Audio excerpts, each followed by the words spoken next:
And welcome to hopefully the largest online guitar lesson live in history.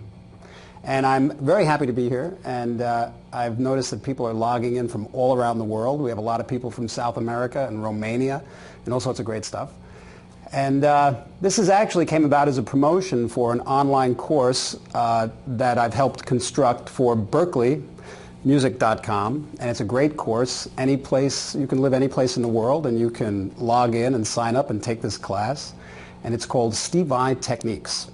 And it was a great opportunity to go to Boston and kind of divulge my secrets, and then give it to Berklee to chop up, and they made this online course, and you can log in. I think there's like 20 students per class, and there's an instructor. And I visit the class once a semester, and it's really nice. And to promote it, we thought, hey, let's give an online guitar lesson for free, because I love talking about the guitar. I love discussing techniques and things that I've learned through the years. And then somebody said, why don't we try to break the world record for the largest online guitar class? And hey, why not? What am I here for, right? So that's what we've decided to do. And actually, it's a little more difficult than we thought, because you know, you think that you can just create a world record for anything, but it's not quite that easy. The Guinness folks are kind of strict about certain things. So I'm going to get started right now and start talking about the guitar and you. And here we go. First of all, the guitar is the greatest instrument in the world. There, I said it. And everybody that I've met either plays the guitar or would love to play the guitar. And one of my goals with this class is to encourage you to play the guitar if you don't, and to maybe show you some things, even if you're an accomplished player, that I think might be able to help you in your quest to play the guitar as best as you can. And the first thing you have to do, if you're a very beginner, is tell yourself, I want to play, I can play, and I'm going to go out and get me a guitar. And you'd be surprised how many people can't even get past that one step because of reasons that aren't good enough, like I'm not good enough, or oh, I can never do that, or oh, there's so many people that are better than me, blah, blah, blah. Well, I used to feel that way too, and when I started playing the guitar, I actually kept it a secret. But, oh, the secret got out. But the point is, if you feel like you want to play, go out and get a guitar. Choose a guitar that resonates with you, something that feels nice. It could be electric guitar, acoustic, whatever. Once you get that guitar, the thing that I always try to stress most of all when I'm talking to students, people who are interested in playing, and what I think is really probably the most important element of playing the guitar, is having a goal and actually knowing what it is that you would like to do. Because if you don't have a goal, it's kind of hard to focus on something.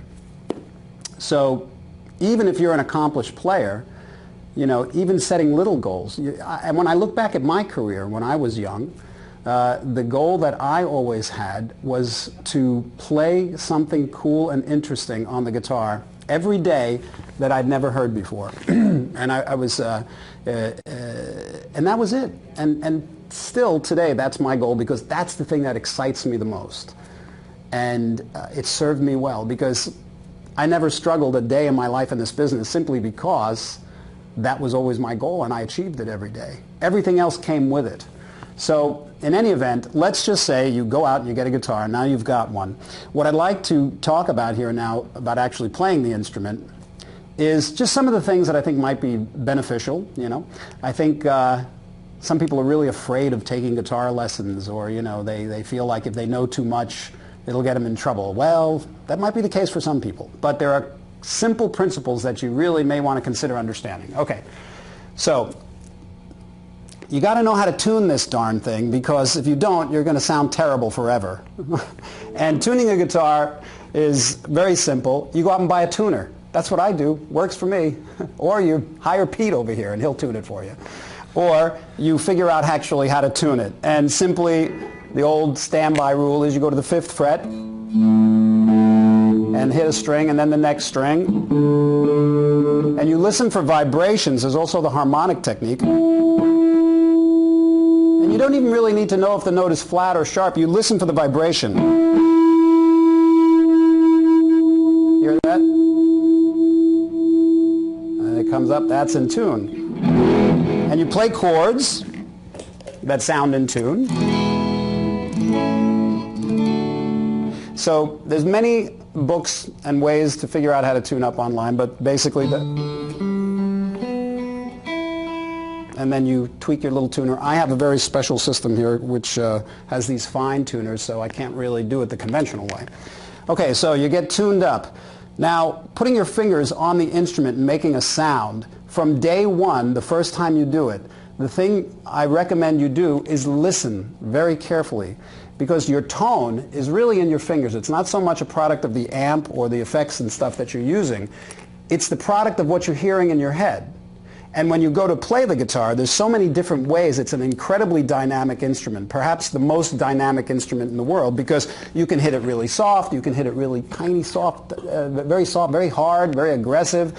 And the way that you hold your pick and the way that where you hit the string is going to have everything to do with the tone. So holding your pick, I know it can be a challenge for some people, and there's very many different ways to fool around with it, but the most important thing is to feel comfortable. I hold my pick kind of like this, and my picking technique, I anchor my wrist so that I can get some, and some of you might even just need to start out playing one note at a time, just open strings, just to get it to sound good. Now, if you turn your pick this way, or you turn it this way, or you pick down here, or you pick up here, or here, it's all going to give you a different tone. And all of these different tones can be useful. But for the majority of the time, you want to have every note that you play sound good, and experiment with where it sounds good to you. When I first started playing, I had terrible tone, and it was because I picked, and I picked here with the pick like this. I can't even do it anymore. But anyway, it was not a good place to pick and not a good pick position, and I revamped my entire style later on to actually find that sweet spot. And if you see I'm turning the pick, you can hear different tones. So I look for that tone that sounds good to you. So that's just hitting one note. Now, your left hand, a couple of simple things that you might want to remember when you're playing, is when you go to approach a note, you want to have your hand on the neck like this. If you're too much like this, your wrist or something is in the wrong position, it's going to make it difficult later, and you want your fingers to come down on the notes. See how I'm just like this here? Some people play like this, where the thumb is in this position, and that's okay, classical players and stuff, and I do that occasionally if I have a particular kind of run. But you want it to be comfortable, and you want the notes, you want your fingers to come down on the notes. Now, when you pick up a guitar, when you pick up a guitar, the first thing you want to do is have something come out of it. You want to play, you just want to jam, okay. So I'm going to show you a few simple things. One is chords. Okay, now you can go online and you can find tons and tons of chord charts, and they're easy to learn how to read, but I recommend that you get a chord chart and you memorize every basic chord there is. It's simple. It'll take you, a couple of days to just get your fingers in these chords. For instance, this is just an E chord. But when I'm playing these chords, and when you're playing these chords, listen very carefully and make sure that every note comes out clearly. And you're going to hear this for a little while, maybe a day or so. But the great thing about it is the more you do it, the better you get. And you get exponentially better in the beginning. Like, if you can't play a chord in a day or so, you'll be able to play it if you focus on it. Unfortunately, it gets harder to get better as you get better. But the better it gets, the better it gets. Anyway, so for instance, listen very carefully and make sure every note is ringing like it's got its own little postcode, like its own little town.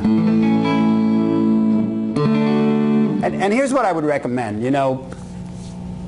The thing about playing an instrument, probably one of the best, most important things to focus on is the development of your ear.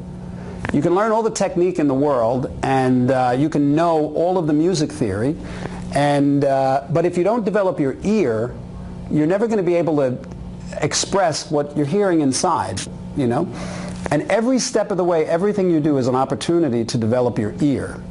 And the most important way to develop your ear is, like I say, listen to what you're playing and make sure it sounds the best that you can get it to sound. Whether it's a chord or it's a note.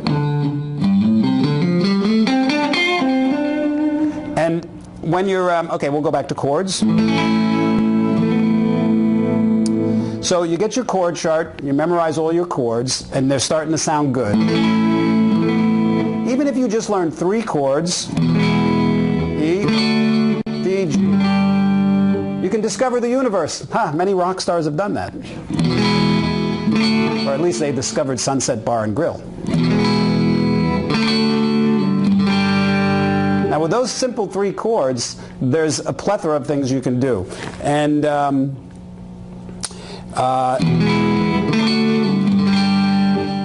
one of the challenges you might have is switching from one chord to another. You know, if you'll find yourself picking up your fingers and putting it down, make an exercise out of anything you can't do. I do it now, I do it every single day. Things that I come across that I can't do, I make a little exercise out of it. So if you can't go from E to D, then just practice going. And start slow. Make sure every note comes out. If you can't hear every single note, then just stop and start over and figure out why. And the way that you get those notes to come out is not by pushing hard, but by relaxing. Matter of fact, relaxing is one of your best friends, and it's one of the things that helps to achieve every plethora, every step, every plateau that you're going to achieve is the concept of relaxing. And it's hard to do sometimes because we're always, you know, can be uptight. And we play hard and we push hard, but it's pushing 90% and not 100% that gives you control. Even if you're going berserk on the instrument, you got to be in control, and that control comes from just holding back a little bit and letting what you do breathe. You know, that's one way of gaining control. So then after a while you'll be able to, and then you start learning your bar chords, and then your jazz chords.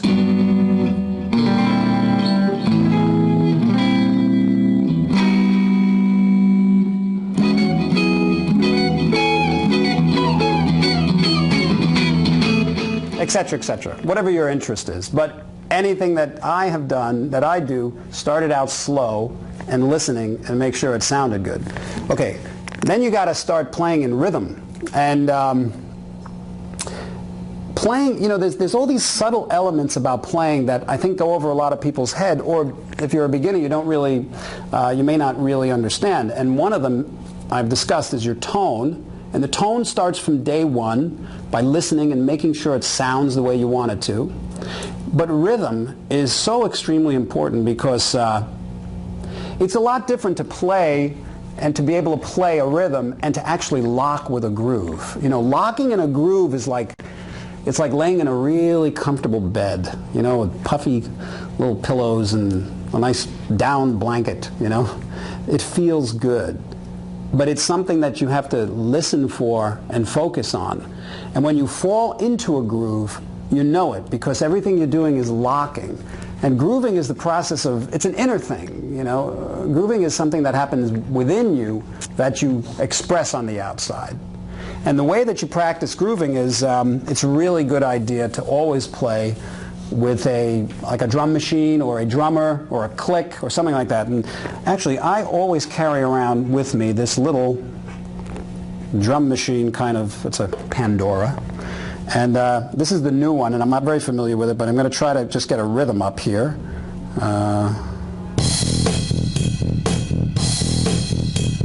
It's got bass key and groove and all that stuff.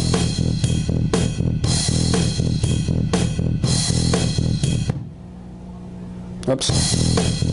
How do you turn the bass off? Just that there. Oops, whoops. I'm ruining everything. What's going on here? Bass key? Pete Musical, ladies and gentlemen.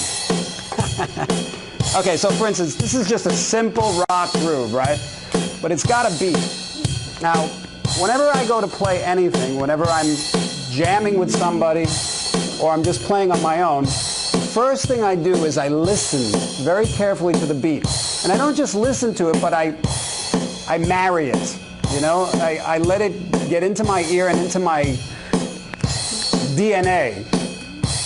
And you feel that, and then what comes out is going to be more associated with what's happening here. So I'll just, now you know an E chord, but regardless of what you know, sitting in that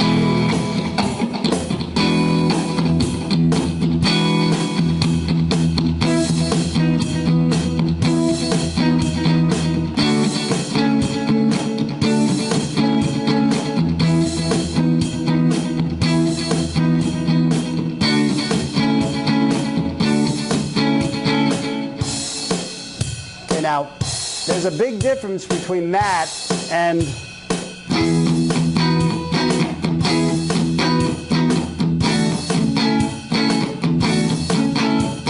see, I'm playing with the click there, but it's not locking, it's not grooving, you know?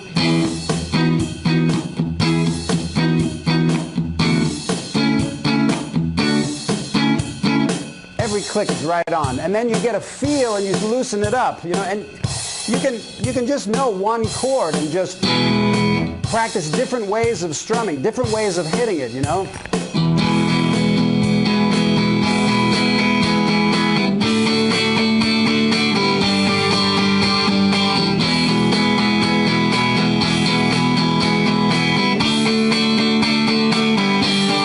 And then as you do it, I'm going to talk about something very important here.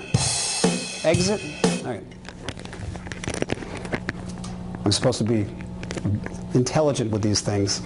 Anyway, it's the new one. It's a new one. Okay, it's my excuse. There's this concept I call spitting while you're talking. No, I'm sorry. It's a concept I call music meditation.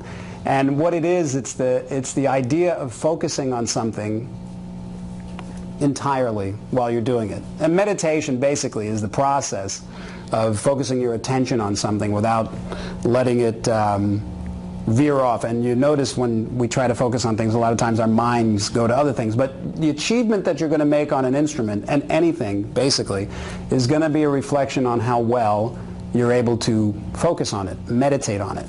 And practicing and playing an instrument is a great opportunity to leave the world behind, leave everything behind, and enter your own little private world of music meditation. And I do it all the time, and it's liberating. It's the most liberating thing you can do with an instrument, because you're in the moment of creating, and it's really quite a thrill. And anything that you do that I'm explaining, or that any technique you're focusing on, anything you want to kind of achieve, you're going to get your best results when you're really focused on it and you keep your mind on it. And when your mind wanders off, you pull it back.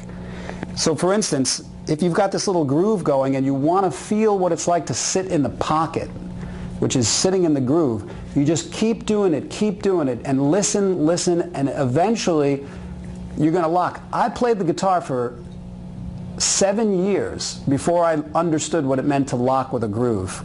I was going to Berklee, and you know, back then it was all about playing as fast as you can, and that kind of stuff.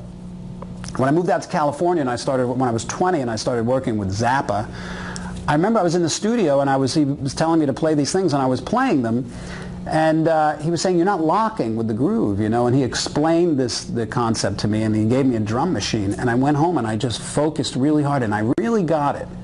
But, you know, it took the desire to want to do it, and I did. And this is anything that you practice on the instrument, you go into that zone, and then what happens, the cool thing is you start developing what you're working on. And that's how I've developed my style. And that's one of the things I can recommend to you, and how to identify with your own style. I mean, there's many different goals a young musician or a musician may have. Some of them may be to just be able to sit and play through these simple chords, and that's fine, you know, sit and play a Beatles song or whatever. And, you know, some of you may want to end up being a world-class elite rock guitar virtuoso. Well, you can do that too. The amount of time you put in would be different, but I can tell you how to do both. And really what it boils down to is having the goal and being able to visualize yourself doing these things. When this little example of playing the chords, and I'm going to show you more, and I'm going to start soloing a bit. One of the best things that you can do to improve yourself is the mental side of it. That's really 99% of it. 99% of what you do is all mental, because the physical is more of an expression of what you're thinking. So what I do when I can't do something, I imagine that I can, and I see myself in my mind's eye doing it. I mean, I make the picture razor sharp as I can, and that gives you something to work for. And once you're able to see what it is and hear what it is, I mean, I would see myself actually moving, I'd see myself playing a certain way, I'd hear it, and I'd fine-tune it. And the way that I would fine-tune it, I was keep thinking of things that excited me, you know, and that would change the picture. And eventually the picture becomes real, you know, if you focus long enough. So identifying with a goal is so important. And like I say, your goal can be anything. And if you love jazz and you want to be a jazz guitar player, that's great. You know, there's ways that you can go about doing that, or classical or blues or any of that stuff. I always felt that I wanted to create my own style. And the way that I did that was I would do exactly what I'm showing you, but I would meditate on a particular riff, and I'd keep doing it until something interesting and unique came out. And once I was able to find something that I hadn't heard before, that I wasn't stealing from my heroes, I grabbed it. It was like a little thread, you know, and you just start pulling it, and by meditating on it, and doing it, and then you got enough thread to knit a sweater. And what happens after a while is it becomes easier. It becomes easier to find unique things and work on them. I do it every day. Well, most days. And but it's the process of keeping your mind focused on something. So I'm going to go back to this little groove here. I'm going to play just some rhythm chords, and I'm going to evolve the rhythm technique, because these are things that you can do.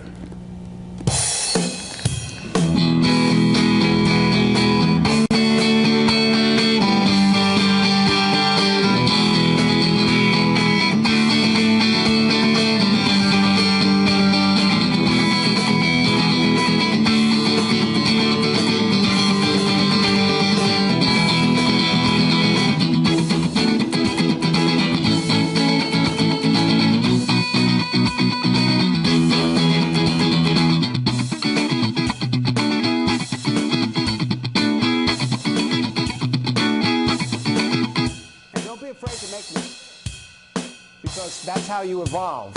So if you go to do something like that, you know, and you mess up your rhythm, it's okay. Always back up and start slow.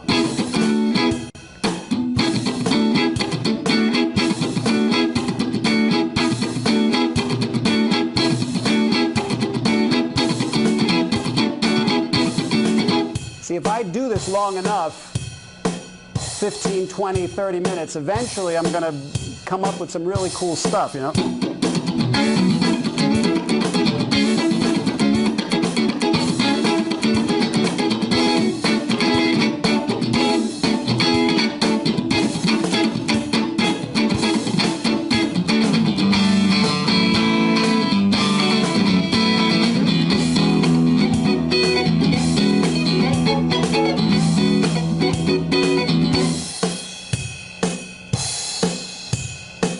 Anyway, so that's rhythm playing. And like I say, you might just start with a little distortion and just be going. That's okay. Whatever level you're at, it doesn't matter. Just keep listening. Okay, now when you go to solo, okay, there's like I say, the tone is a reflection of what you're hearing in your head, and there's many ways to develop your tone. What I used to do when I was younger is I would sit and I would do finger exercises to get my fingers in shape, and I would focus on certain things that would make it sound good, and that would help me from getting into bad habits, and I'd like to show you some of those. There was this one very simple exercise I would do that was just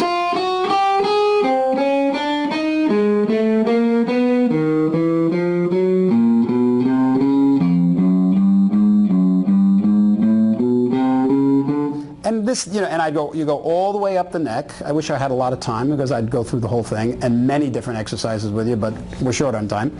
But what I'm listening for is for every note to come out clean. And if you try to play too fast and you screw it up, slow down, because you'll sound bad when you start playing fast for the rest of your life. So the ticket is play slow and perfect and make it sound good slow, and that's how you become. It's one of the ways of becoming a virtuoso. So you start really slow and clean and perfect, and then you slowly get faster. Now that's, you know, if you're interested in doing this kind of thing.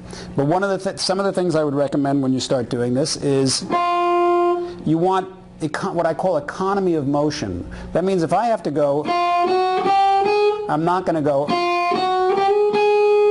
You know, I don't need to move my fingers that much. I just need to move them. So this way, when you start to play,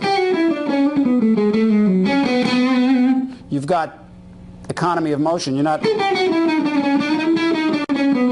know, so I'd never be able to do that if my fingers were moving a lot. But it started by concentrating on that when I was practicing. Coming down on the notes, like I say, picking up and down and making every note sound good, finding that sweet spot. And stop and do it again if you screw it up. And there's many different exercises that you can do on the instrument to strengthen your hands, which is a good idea. I would figure out all these different weird picking exercises, sometimes with just 2 fingers or going across strings.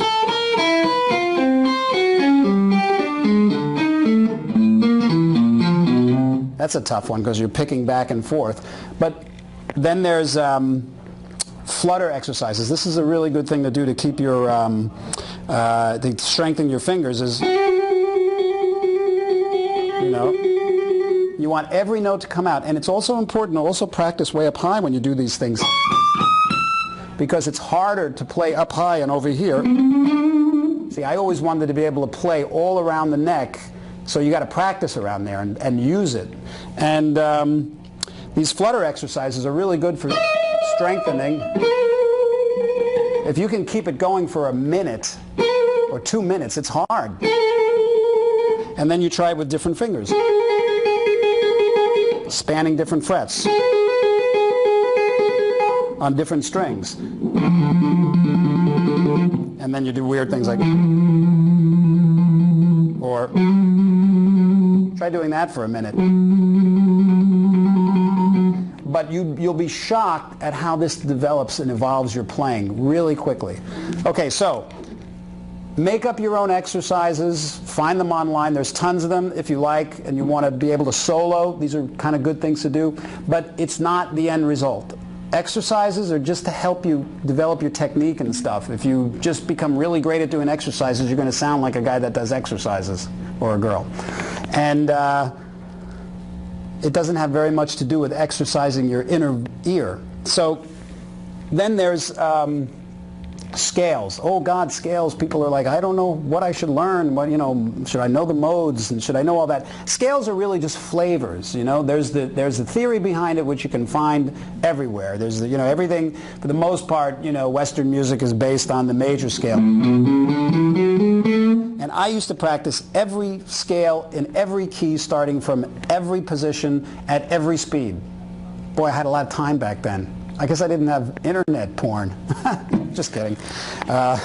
Or many of the things that distract kids these days, you know, video games and Facebook, which is all really nice stuff, but fortunately I didn't have any of that stuff when I was younger, so all I had was playing the guitar, and that's really all I wanted to do. And gave me great results. So when you go to actually learn some scales, the main scale that I would probably suggest is your simple pentatonic blues scale, which is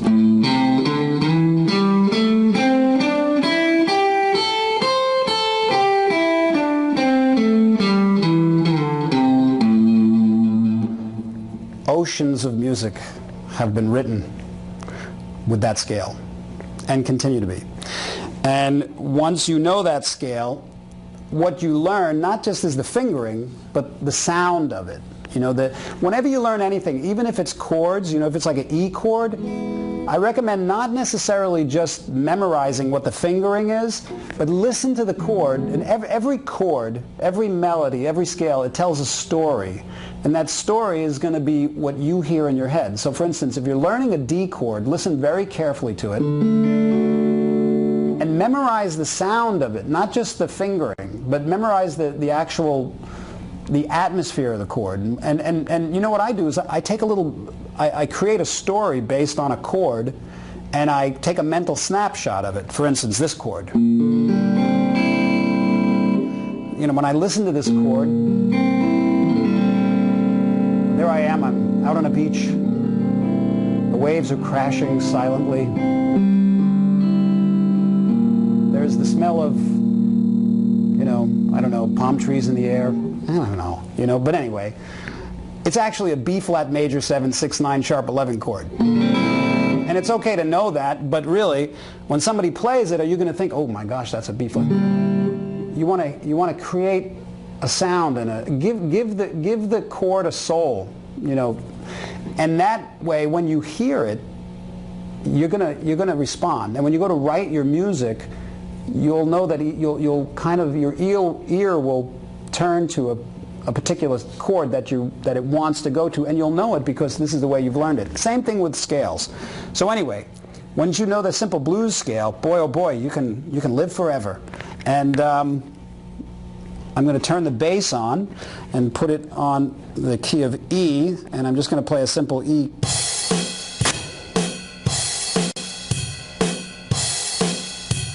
Come over here, Pete. How do you get the bass on, Pete?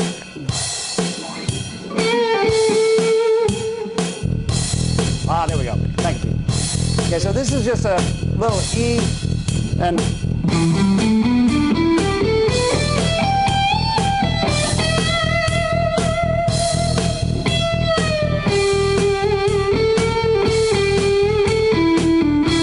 okay, so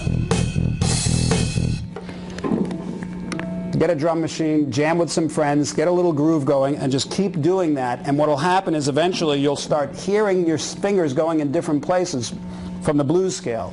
And a couple of cool techniques to try that you'll eventually get into are things like stretching notes, okay?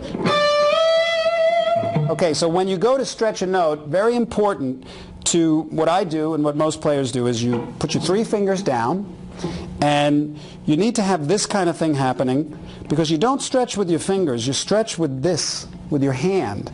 And you usually stretch 2 frets. So if this is the note, then you have to hit this note. You got to practice. I mean, I used to sit for hours and make sure that I'm stretching to the right notes. And there's various exercises you can do. But you got to be able to stretch to the right note. That's a basic. Come on, you're going to sound like an idiot if you don't. Anyway. You hit the note you want to reach, put your 3 fingers down, and bend. Make sure your fingers are coming down like this, and that your hand is, you know, you got this thing going on here. Don't do any vibrato or anything, just... And then there's various permeations of stretching notes. There's the wholes, there's stretching a half fret, and practice stretching with every finger.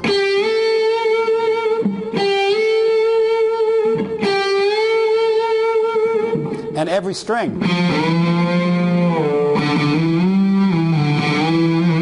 So what I do when I want to work on stretching notes, and then you can do things like stretching more than 2 frets. Or even like, you know, maybe 5 frets. So what I would do is I'd put this little drum machine on and I'd focus and meditate on stretching notes, and you might get into some cool stuff.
Can you set that back up? And most important when you're stretching notes is the face. The face has to move with the note. That's part of Guitar Playing 101. Because it makes the note sound better. It's like this, the mouth is connected to the finger muscle, you know, and it works. Works for me. Okay, a couple other things. Intonation. You know what intonation is? It's the note when you hit it, the note coming out on pitch. So if I go to hit an E, that's the note, not... See, that's sharp because I'm pushing too hard and I'm pushing the note up. And a surefire sign of an amateur player is somebody who has terrible intonation. Intonation soothes the soul, unless of course that's the you know, what you're looking for is you know, that nervous kind of intonation. But anyway, hitting the note and having the right note come out, as opposed to, is everything. So one of the things that usually throws people's intonation off is vibrato. Vibrato is like the soul of the note. It's the most expressional aspect. And there's very many different kinds of vibrato. Some people a lot of times beginners have this tendency to just have this one fast, nervous, you know, deranged mosquito kind of vibrato, you know. And that's okay if that's what you want, but experimenting and having control and mastering vibrato changes who you are, because vibrato comes from here, not your fingers, you know. So let me show you what I do and some of the things you might want to consider. Not jazz, please, Pete. Oh man, I'm trying. Give me an aneurysm over here. Anyway, so vibrato is the process of hitting a note and making it go sharp, flat, sharp, flat, or just natural, sharp, natural, sharp, natural, sharp. Like, and you don't want to go. Now, that'll give you a nice round kind of a, I use this technique which is a sort of a circular vibrato, because it makes the note go sharp and flat as opposed to just natural, sharp, natural, sharp. And when you're practicing vibrato, having a command over vibrato is really going to make your melodies speak, you know? And what I like to do is just practice very slow.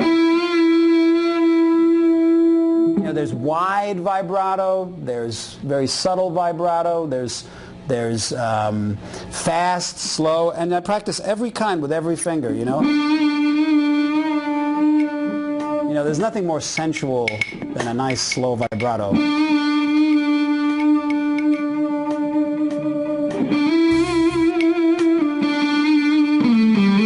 That's okay, Pete, just put it on anything, I don't care.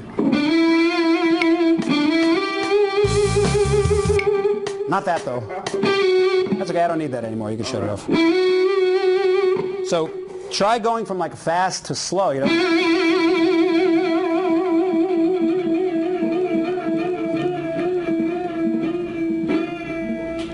You'd be surprised how hard that is. But when you can do it, it really feels good. And then you practice vibrato that's very wide and very subtle. And very fast and subtle, very wide and hard. Yeah. And do it with every finger on every string in every position, because it's harder to vibrate these notes, you know. And then you start stretching notes and adding vibrato.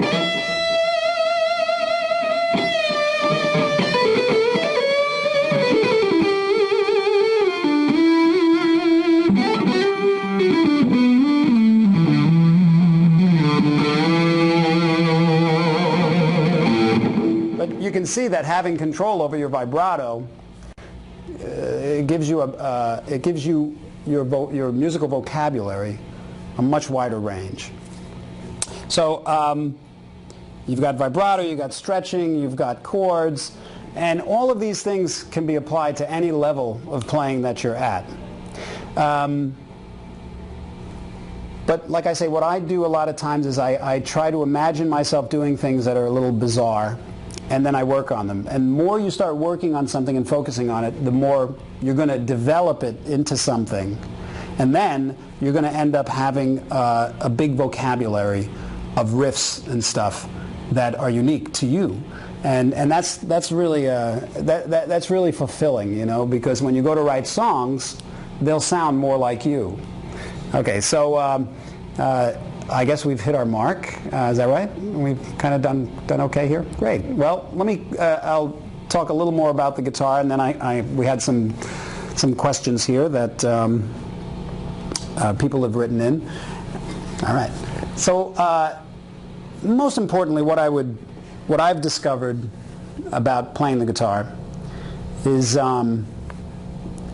like I say, it's knowing what you want and then feeling good about it. Because everything that we do on the instrument or in general, if we feel good about doing it, that's the encouraging thing, that's the inspiration, and that's the thing that's going to enable us to complete and to reach those goals. A lot of times we get overcome with maybe negative thoughts about what we got to do. You know, we think, oh, we can't do that, or I'm going to be criticized. My God, I'm probably the most criticized guitar player in the world. But it doesn't stop me. And you know, you really have to put those things aside sometimes, and it takes a conscious effort to do that, and to just really just let go and play. And it doesn't matter how good you are. It doesn't matter if you can play like anybody else, and it doesn't matter what anybody else is playing. That's a big hang-up a lot of people have. The guitar or any instrument is a personal expression, and it's all good. It is really all good. And even if you're just playing those few chords, you know, because it's subjective in the sense that the listener is the one that's judging, and you're the one that's judging. And there's something to go around for everybody. And it's about finding your audience. If you're interested in making a career out of playing the guitar, there's a lot that you can do. You know, there's a lot. I got to tell you, you know, I've been in the music business for 31 years, and I like it. I think I love the music business. It's a good business. I mean, it's one of the few businesses where you can, you know, go from rags to riches overnight. But like any business, sure, there's, you know, there's challenges and everything, but I've always enjoyed it. And as far as creating your music and bringing it into the world, I get asked that question a lot. And how do you make it? How do you do it? How do you get it into the world? How do you make records and all these things? And you know, there's not just one answer, but the answer I usually give is the more esoteric answer. Is the first thing you got to do is, like I say, you got to identify with what it is that you think you're going to be able to do best. Identify with what excites you the most, because if you're doing what really excites you, then you're always going to be interested in it, and you know and do what you feel you can do best. See, I found my strengths. The music I make on my solo records, I make because I can, and that's what I really want to make, and that's what's really important to me, and that's what I'm the best at, and that's what's going to give me the chance to make it you know, a living, so to speak, you know, if that's your goal. So, you know, the idea in making it is this. You're only going to be really good at what's natural to you and you're most excited at. So if you think that you have to go play another kind of music like pop music or something and that it's a sellout, well, I got news for you. There's people who play pop music and are really good at it because that's what they really like. And you're competing with them, you know, and don't compete with them, compete with yourself. And if you love pop music, great. I like it, but I prefer what I do. So when you find what it is that you like, keep it in the forefront of what you're doing, and that's going to give you your best success. As far as bringing that into the world, it's kind of easy to make CDs these days, you know, a lot easier than it used to be. There's tons of ways to buy equipment and work with great people who can help you to make the music that you want to make. And getting it out into the world these days is a lot easier than it used to be, with things like YouTube and places where you can go, such as TuneCore, and, you know, to get your music just out there, and digitally around the world at least. You know, we know CDs are kind of like being sold less and less these days, but it's all your perspective on it, And as far as getting your music recognized, it's about creating a story. It's about putting your best foot forward and making the best music you can that's most natural to you, that you're really happy and excited about. And then, you know, you work on creating a story, jamming, getting it out there, playing live. And these are some of the things I'd recommend. And it's also a good idea to understand the importance of protecting your intellectual property, which is your work, and knowing a little bit about the music business. And I know it's really intimidating to a lot of people, but it's not really that difficult to understand some of the simple things that will protect you for your whole life. Okay, well, I can go on and on and on, but I'm going to answer some of these questions. Okay, I hope you enjoyed that, and I hope you get something out of it. And if you check out Berkleemusic.com and you sign into this Steve Vai class, you can hear me talking about it for a whole semester. All sorts of different things. Okay, anyway, I got some questions here. Let me see. Hi, Steve. If you had a time machine and could travel back in time to meet your younger self, what advice would you give him, your younger self, regarding playing the guitar? That's from David in Ireland. If I had a time machine and I can go back in time, I would tell young Steve Vai to buy stock in this little company called Apple. That would be the first thing.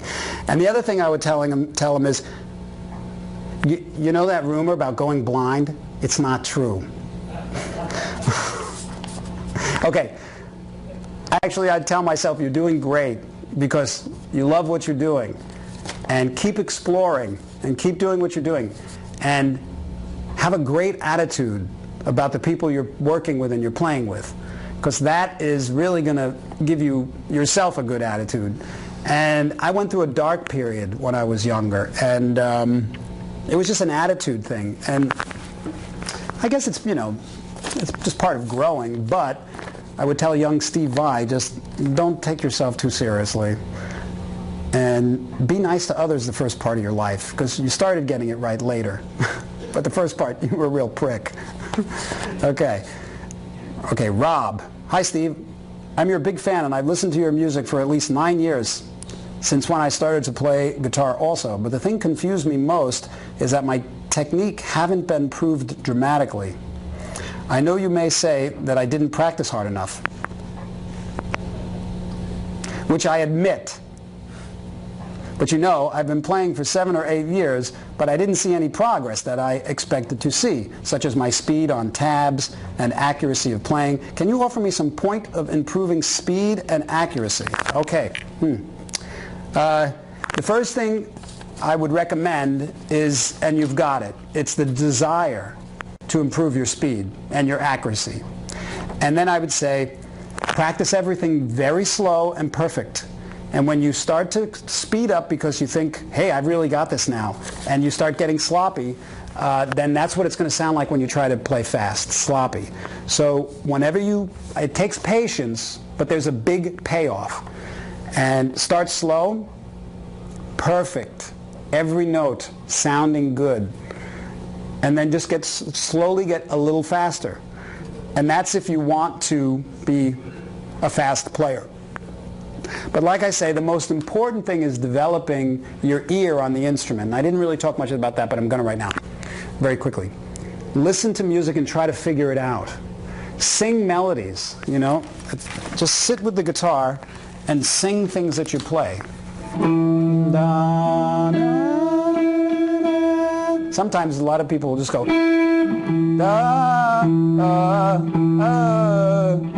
they can't find the note because they're tone deaf. But you can develop that. Find that one note. This is like, it's hard stuff sometimes, but you gotta, this is the stuff that really counts, you know? And then,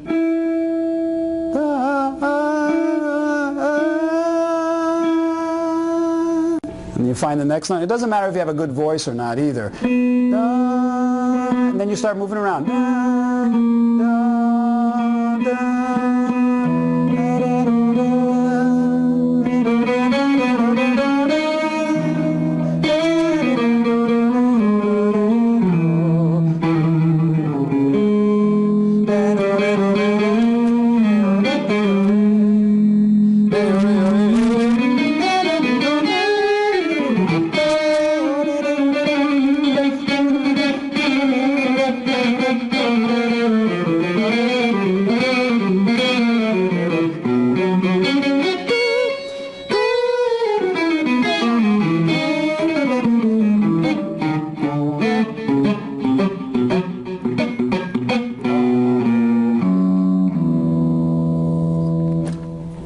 You may not start like that, but if you do, you might have a career in jazz.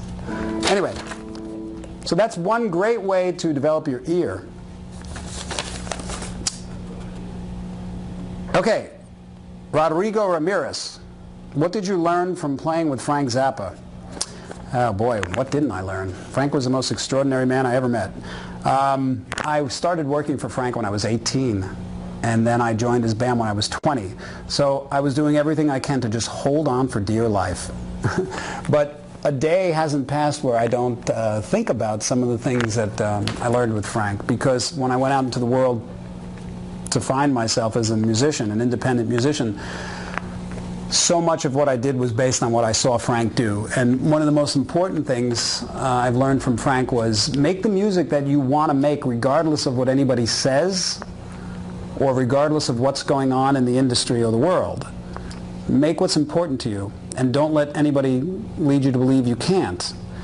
And don't ever get in front of a camera or a microphone and say, act, do, or wear anything that doesn't feel comfortable to you inside because somebody else says you should do it. There's always a price to pay for doing that. Okay. Joe Abem. Oh, also, Frank told me to keep your publishing. That was the first thing. I remember I said to him, so give me some great words of wisdom about music. And he said, keep your publishing. And I didn't even know what publishing was. So he gave me a phone number to Jerry Rosenblatt. This was 30 years ago, and 31 years ago. And Jerry Rosenblatt is still my attorney. He's an attorney, and he's a publishing attorney. And he explained it to me, and he set up a publishing company for me, which is very easy to do. And then that's been the thing that has kept me in nice stuff my whole life, understanding and keeping my publishing. Okay. Hi, Steve. How can I play like you? How can I create my personal guitar style? Well, to play like me, you'd have to think like me for your whole life. And I don't recommend that. I recommend that you, if you're interested in being sort of a virtuoso like me, as they say, try to start where I left off. You know, always use your inspirations and your influences as a launching pad, and see yourself doing things much greater than what I do. You know, you're the new generation, and if your interest is in doing that, you know, I'm just part of your building block, so to speak. And you can enjoy my music if you like, but the reason why I play the way I play and sound the way I sound is because that's all I ever thought about my whole life. And that's what was important to me. And it's an ongoing evolution. So in order to sound like you, the best thing I would tell you is to try to find those unique things in your playing that you haven't heard, and then exaggerate them. That's what I do. I find my strengths and I exaggerate them. I don't focus on my weaknesses, not at all. I only focus on my strengths. Within my strengths, there's weaknesses. You know, for instance, I'm not a great jazz player. I don't care to be. It's a weakness that I don't care about. But within my strengths, there's weaknesses that I focus on to make those strengths stronger. I don't know if that makes sense, but I feel pretty strong about it. Okay. Hello, Steve. First, I would like to say that you are an inspiration to play the instrument, and thanks for give us the amazing experience of heard real music, which is yours. Thank you. I'm so happy. My question is, what is the meaning of music for you and your reason to keep on creating and keep discovering the unique sound that we love? Thanks, Steve. Blessing for you. Well, the meaning of music is going to be something different to everybody, but primarily I see myself as a person that was given particular gifts to create something that other people can find some enjoyment in. I serve people, so to speak, and in the process I have a really good time doing it. I love music. It's something that excites me. It still excites me. Every time I even see a guitar, it's a beautiful piece of art to me, just the guitar in general. And the idea of creating something that I'm hearing in my head and then making it real. That's the thing that excites me the most about music. It's so much fun. It's like every day is Christmas. It's liberating. And what is the meaning of music? You know, like I say, that's for me. I can go and give you a long, esoteric, you know, answer as to what music means to me. But for the most part, it's just a liberation. You know, playing music is one of those birthrights. It's a gift because, you know, you turn on the news and you look in the world and there's so many things that are, you know, happening, and there's, you know, in our own lives every day there's so many, you know, things that we can and can't do, and there's rules, and, you know, you have to stop at a red light, and, you know, you have to, you know, be politically correct about this. You have to eat these things. You know, you can't worship here. You know, there's all these things, and understandably so. You know, we're part of society. But when you go to play music, it's an expression of your imagination, and that's free, and it's freedom. It's real freedom. Nobody can tell you what to think. You're in control of that for the most part. And there's things that happen in our life that we believe dictate the way we think. But there's always the opportunity to change the way we think. And, okay, I'm taking it out there too much, but,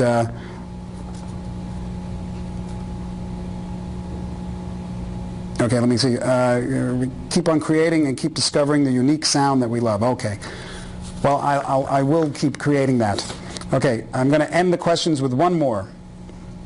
Hello? How many guitar licks does it take to get to the center of a Tootsie Pop roll? Haha, no, really. What is the cutoff age for a guitarist to pursue a professional career playing guitar?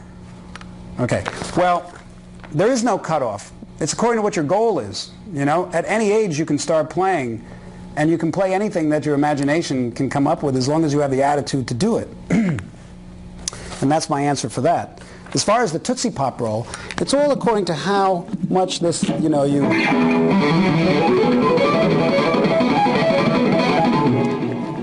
get there pretty quick doing that. I had a great time. I hope I can do this again with you guys at Live Stream, which is this phenomenal place I'm at right now in New York City, where they host these live events, and I want to thank all those guys. I want to thank Berklee College of Music, especially Stephanie, for everything that they've done to help set this up.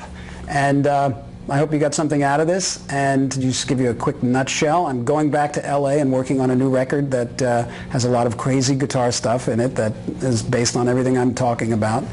And are we good now? Are we cool? All right. Thank you very much.